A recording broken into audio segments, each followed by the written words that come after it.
அதாவது 2023ல தமிழ்நாடு அரசு நில ஒருங்கிணைப்பு சட்டம் அப்படிங்கிற ஒரு சட்டத்தை கொண்டு வந்தாங்க.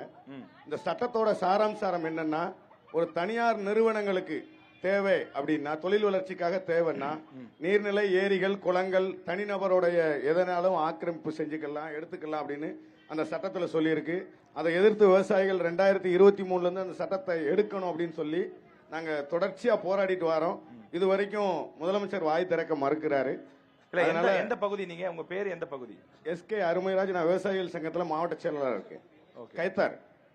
ஆமா, தமிழ்நாடு முழுக்க இந்த நில ஒருங்கிணைப்பு சட்டத்தால தமிழ்நாடு முழுக்க நாங்க பாதிக்கப்படுறோம். எங்களோட நிலங்களை எங்க அனுமதி இல்லாம அரசு எடுத்துக்கலாம் அப்படின்னு சட்டம் கொண்டு வந்திருக்காங்க. மேடம், அப்படியே சட்டம் கொண்டு வந்திருக்கோமா? அதுக்குதான் அதை பத்தி ஒண்ணும் இது இல்லங்க. தமிழ்நாடு அரசின் தமிழ்நாடு நில ஒருங்கிணைப்பு சட்டம்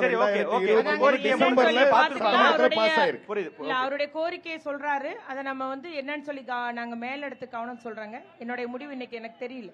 ஓகே ஓகே ஓகே. இல்ல புரிஞ்சிச்சு ஐயா, உங்க கேள்வி புரிஞ்சிருச்சு. 3 கட்சியுமே இருக்கிறாங்க, பாத்துட்டு இருக்காங்க. ஆனா இல்ல, சரி, ஓகே ஓகே ஓகே. வாங்க இசைக்கு அடுத்தது ஒரு தகவல். இருக்கிற குளங்களை தூர்வார தான் நாம் தமிழர் கட்சி, இருக்கிறத மூட விட மாட்டோம்.